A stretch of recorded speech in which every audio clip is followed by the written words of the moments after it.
धीरज Saxena, assistant professor, government law college Churu से। आज refresh the memory के अंतर्गत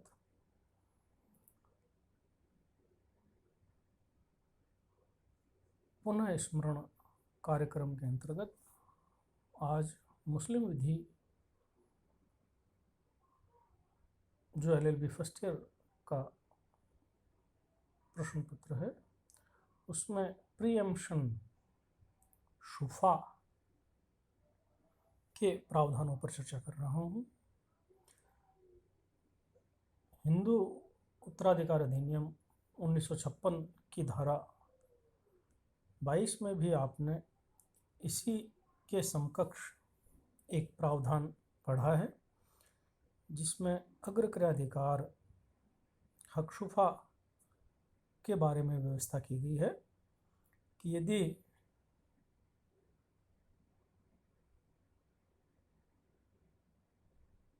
को शेयरर या को हेयर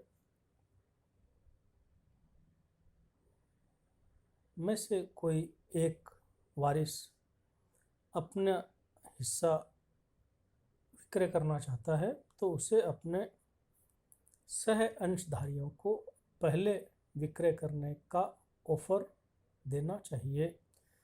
अगर को हेयर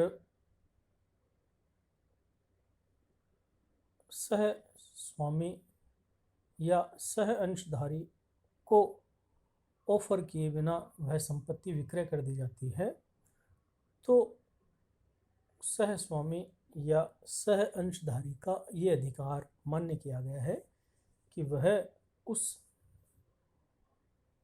अंश को विक्रय किए गए व्यक्ति से खरीद ले, क्रय कर ले। अग्र मतलब पहले, क्रय मतलब संपत्ति को खरीदने और अधिकार अर्थात पहले खरीदने का अधिकार, हक मतलब अधिकार, शुफा। तो इसके जो मूल प्रावधान हैं वो मुस्लिम विधि में हकशुफा के नाम से प्रचलन में थे और जिसको मुगल कालीन व्यवस्था में हिंदुओं ने भी अपने लिए लाभदायक समझा और इस कारण हिंदू विधि में भी हकशुफा के प्रावधान को मान्यता जो है वो दी गई है। हकशुफा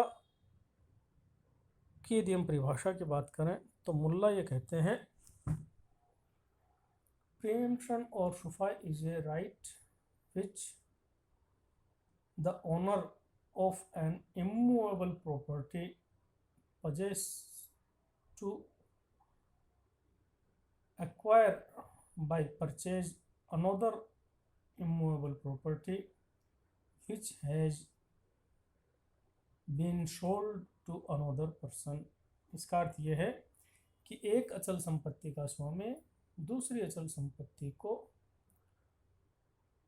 क्रय कर सकता है, क्रय करने का अधिकार रखता है। इसी तरह यदि हम बात करें, न्यायाधीश महमूद ने यह कहा था कि किसी अचल संपत्ति के स्वामी का अपनी संपत्ति को शांति पूर्वक भोगने का अधिकार हकशुफा है, जिसके द्वारा सह स्वामी, सहभागीदार या पड़ोसी अपनी अचल संपत्ति अपरिचित क्रेता को बेचने पर क्रेता का स्थान उस संपत्ति का क्रय मूल्य चुकाकर ग्रहण कर सकता है। तो ये कुल मिलाकर दो परिभाषाएं हैं जिनके माध्यम से हम अग्रक्रयाधिकार हकशुफा अर्थात प्रीएम्पशन की संकल्पना को समझ सकते हैं। अब चूंकि हकशुफा के अंतर्गत एक व्यक्ति दूसरे व्यक्ति की अचल संपत्ति को पहले खरीदने का अधिकार रखता है। तो इसकी प्रकृति के बारे में भी कई बार प्रश्न जो है वो आ जाता है, what is the nature of preemption. तो इसके विषय में यदि हम बात करें तो विभिन्न न्यायिक निर्णयों में इसे अलग अलग तरह का अधिकार जो है उसके रूप में मान्यता दी गई है। जैसे पहले यदि हम बात करें कि यह सुखाधिकार है, इजमेंट राइट, क्योंकि सुखाधिकार का अर्थ होता है अचल संपत्ति को सुखपूर्वक भोगने का अधिकार, और इसीलिए इस अधिकार की उत्पत्ति जो है वह हुई है। तो अचल संपत्ति को सुखपूर्वक भोगने का अधिकार है, इसलिए इसे इजमेंट राइट कहा गया है, जिसे गोविंद दयाल बनाम इनायतुल्लाह के वाद में मान्य किया गया था। इसी तरह चूंकि अगर क्रय अधिकारी दूसरे व्यक्ति को जिसने की उस संपत्ति को क्रय कर लिया है उसकी जगह प्रतिस्थापित करने का अधिकार है, उसका स्थान लेने का अधिकार है, उससे वह अचल संपत्ति खरीद लेने का अधिकार है, इसलिए इसको प्रतिस्थापन का अधिकार माना जाता है, रेस्टिट्यूशन राइट और सब्स्टिट्यूशन राइट, जिसे बिशा सिंह बनाम खजान सिंह के वाद में मान्यता दी गई थी। इसी तरह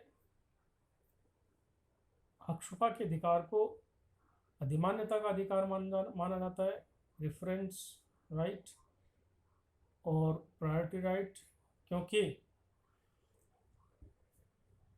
संपत्ति के स्वामी ने उस संपत्ति को किस व्यक्ति को बेचना है, सामान्यतः इस पर कोई भी तरह का प्रतिबंध नहीं होता, लेकिन अगर वह व्यक्ति को शेयरर है, को हेयर है, को ओनर है, तो उसके इस अधिकार पर अंकुश लगाया गया है और उसको पहले किसी को शेयरर को ओनर को ही वह ऑफर प्रदान करना है, इसलिए इसे हम अधिमान्यता का अधिकार भी कहते हैं।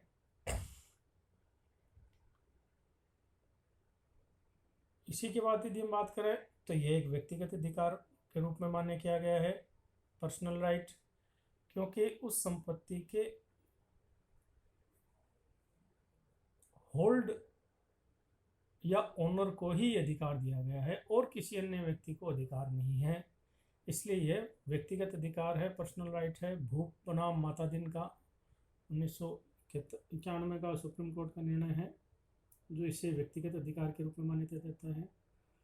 इसी के साथ पुनः क्रय करने का अधिकार है, रिपर्चेज राइट, हमीद मियां बनाम बेंजामिन का 1929 का बॉम्बे हाई कोर्ट का निर्णय, क्योंकि एक बार संपत्ति विक्रय कर दी गई थी और उसके बाद वो को शेयरर या को ओनर या को हेयर जो है वो उस संपत्ति को पुनः खरीद लेता है, पुनः क्रय करता है, इसलिए इसे पुनः क्रय करने के अधिकार के रूप में मान्यता दी गई है।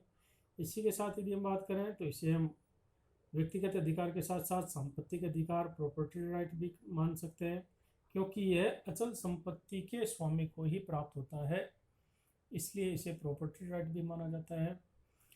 इसी के साथ यदि हम बात करें तो इसे हम संवैधानिक अधिकार भी कहते हैं, कॉन्स्टिट्यूशनल राइट, क्योंकि जो भावराम बनाम बैजनाथ का 1962 का उच्चतम न्यायालय का निर्णय और ए रज्जाक बनाम इब्राहिम का 1999 का उच्चतम न्यायालय का निर्णय है, वो इसे संवैधानिक अधिकार के रूप में मान्यता देते हैं।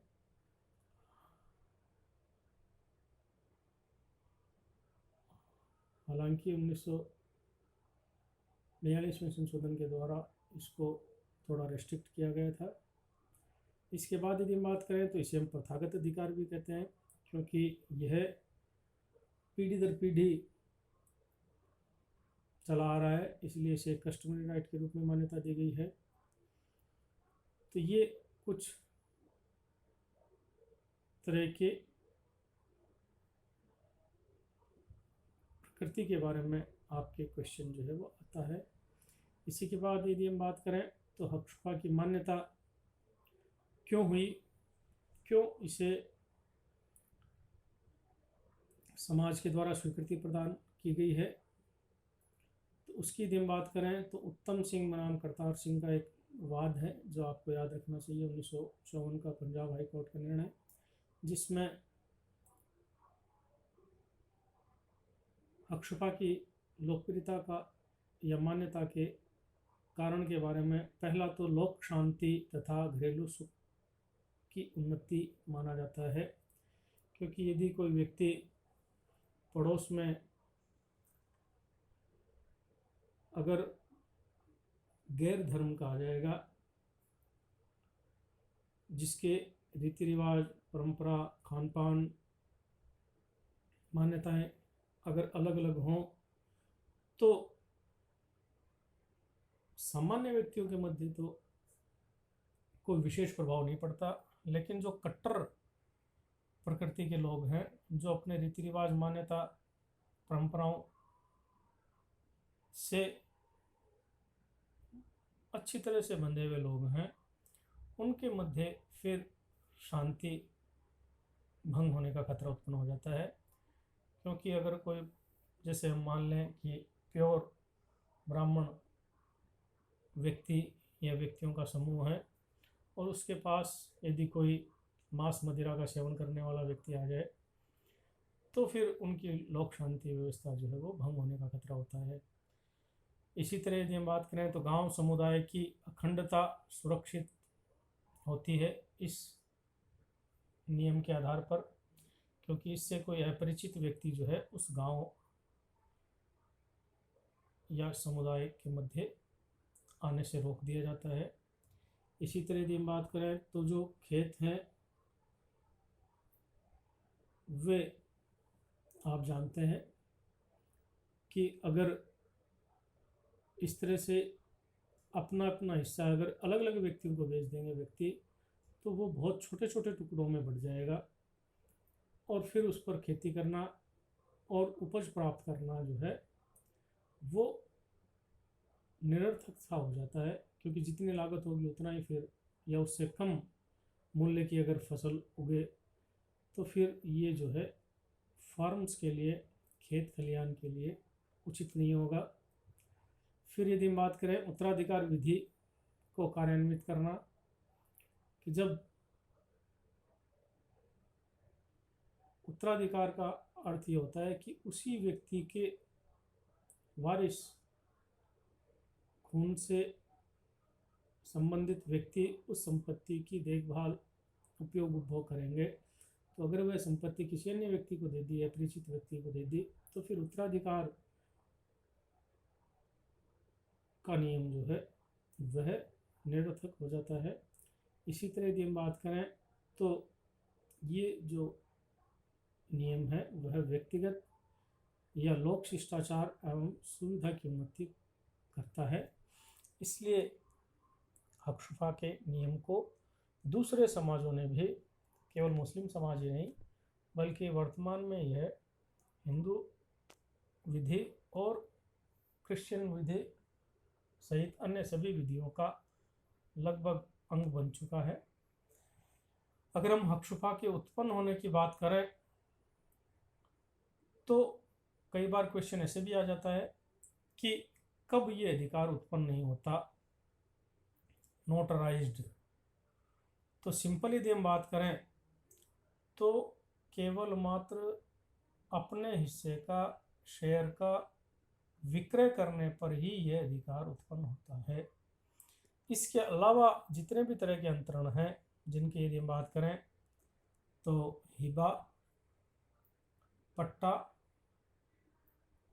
सदका, बंधक, वक्फ,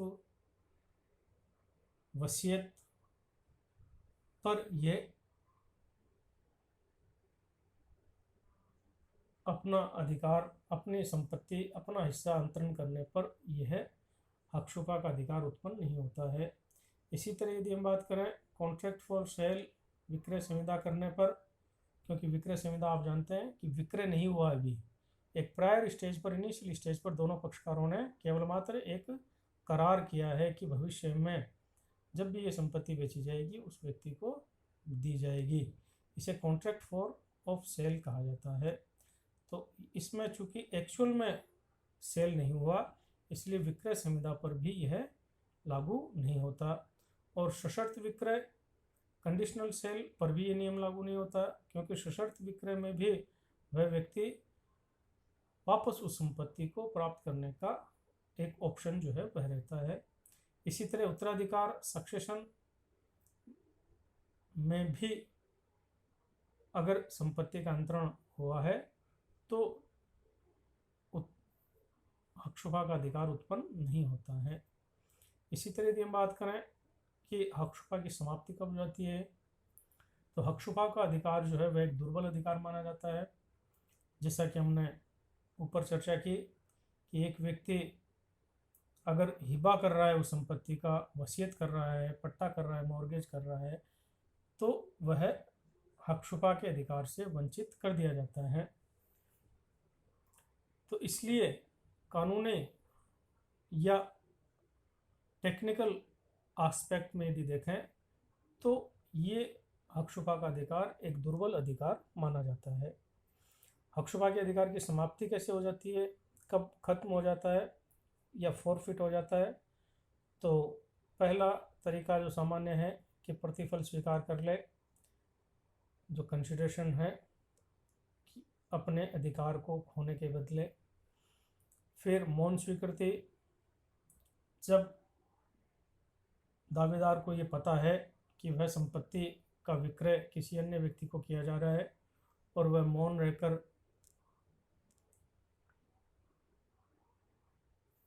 अगर अपना समर्थन दे देता है तो हकशुफा का अधिकार फिर वह प्राप्त नहीं कर सकता। फिर मृत्यु जो है उससे भी अधिकार समाप्त हो जाता है। स्वेच्छा से हक छोड़ दे, रिलीज करने पर भी अधिकार समाप्त हो जाता है। औपचारिकता करने में चूक, इसको हम कहते हैं कि 3 तरह की डिमांड जो हमने पूर्व में पढ़ी थी, जिसमें तात्कालिक मांग है और फिर संपत्ति के मूल्य सहित मांग है और अंतिम जो है वह कानूनी मांग, जिसको हम नोटिस करने की बात कहते हैं। इनमें अगर किसी में भी एक में भी चूक हो गई तो फिर ये हकशुफा का अधिकार समाप्त हो जाता है। फिर सूफी या क्रेता से कोई समझौता कर ले तो हकशुफा का अधिकार जो है फिर उस व्यक्ति को नहीं रह जाता। सह प्रतिवादी बना ले जिससे शुफा का अधिकार न हो। रॉन्ग को प्लेंटिफ, अपने साथ जो दावेदार है वैसे व्यक्ति को बना ले जो शुफा का दावा नहीं रख सकता, तो भी अधिकार समाप्त हो जाता है। अंतिम निर्णय होने से पूर्व ही शुफी अपनी संपत्ति का, अपनी अचल संपत्ति का अंतरण कर दे, तो ये हमने पहली बात की कि यह संपत्ति का अधिकार है। इसलिए जो संपत्ति पर कब्जा बनाए रख रहा है उसी को अधिकार प्राप्त होता है। और अगर वह अपनी संपत्ति को किसी अन्य व्यक्ति को अंतरित कर देता है तो फिर उसका शुफा का अधिकार समाप्त हो जाता है।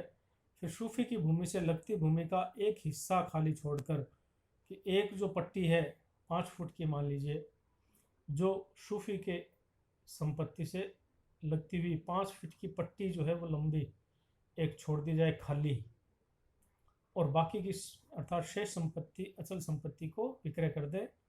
तो चूंकि सूफी का अटैच जो संपत्ति है वह खाली पड़ी है, इसलिए वह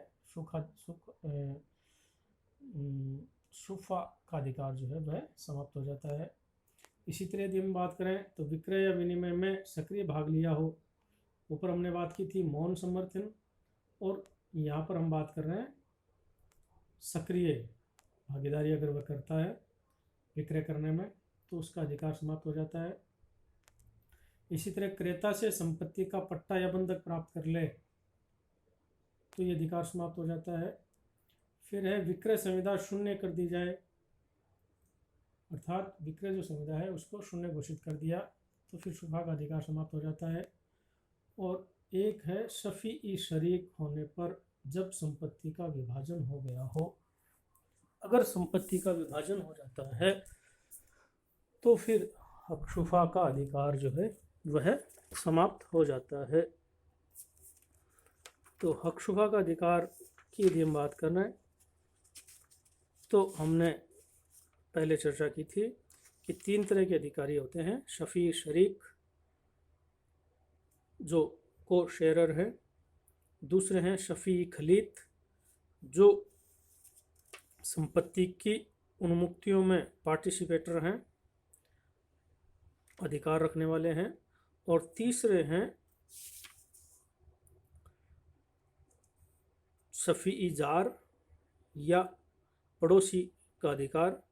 पड़ोसी के अधिकार को जो है भाऊराम बनाम बैजनाथ के वाद में उच्चतम न्यायालय के द्वारा असंवैधानिक घोषित किया गया था। शफी विधि जो है और शिया विधि जो है वो शफी शरीक अर्थात अंशधारी के ही अधिकार को मान्यता देती है। एक बात और आपको ध्यान में रखना चाहिए कि ये जो अग्रक्रय अधिकार है इसके संवैधानिकता के बारे में भी कभी कभी प्रश्न पूछ लिया जाता है। तो ये जो हमारा अर्थात भारत का संविधान 26 जनवरी 1950 से पूर्ण रूप से लागू हो गया। 26 नवंबर 1949 को कुछ भाग लागू हुआ था। तो ये जो अनुच्छेद 19(5) है उसके अंतर्गत अनुच्छेद 19(1)(f) को 44वें संशोधन के द्वारा 1978 में हटा दिया गया था, जिसको 20 जून 1979 से लागू किया गया था। तो उसका प्रभाव भी आपको अवश्य पढ़ना चाहिए कि भारत के 44वें संविधान के पूर्व अग्रक्रय अधिकार की संवैधानिकता और 44वें संशोधन के पश्चात वर्तमान में अग्रक्रय अधिकार की वैधानिकता, संवैधानिकता, कॉन्स्टिट्यूशनलिटी। तो ये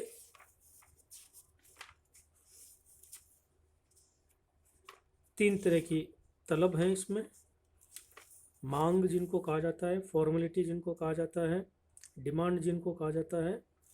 इसमें पहला है तत्काल मांग, इमीडिएट डिमांड, जिसको तलब मुबाशिबत कहा जाता है। दूसरा है तलब ई इशाद, जिसे पुष्टिकारी मांग कहा जाता है, कन्फर्मेटरी डिमांड। और तीसरा है तलब ई तमलिक, जिसे कब्जे की मांग करना कहा जाता है, डिमांड ऑफ पोजेशन। तो ये तीनों मांगे समय समय पर टेक्निकल रूप में पूर्ण होना अनिवार्य होता है। तो ये कुल मिलाकर आज हमारी चर्चा हुई, जिसे हम अग्रक्रय अधिकार के प्रावधानों पर आपकी मेमोरी को रिफ्रेश करने के बारे में थी, जिसमें हक शुफा की समाप्ति, लॉस और फॉरफिट कब हो जाता है, कब अराइज नहीं होता, उत्पन्न नहीं होता हक शुफा का अधिकार, हक शुफा के अधिकार को मान्यता या लोकप्रियता क्यों मिली, आधार क्या है उसके, हक शुफा के अधिकार की प्रकृति कैसी है, प्रथागत अधिकार है, संवैधानिक अधिकार है, सांपत्तिक अधिकार है, पुनः क्रय करने का अधिकार है, व्यक्तिगत अधिकार है, अधिमान्यता का अधिकार है, प्रतिस्थापन का अधिकार है और सुखाधिकार है। अलग अलग विवादों में अलग अलग अधिकार को मान्यता दी गई थी। और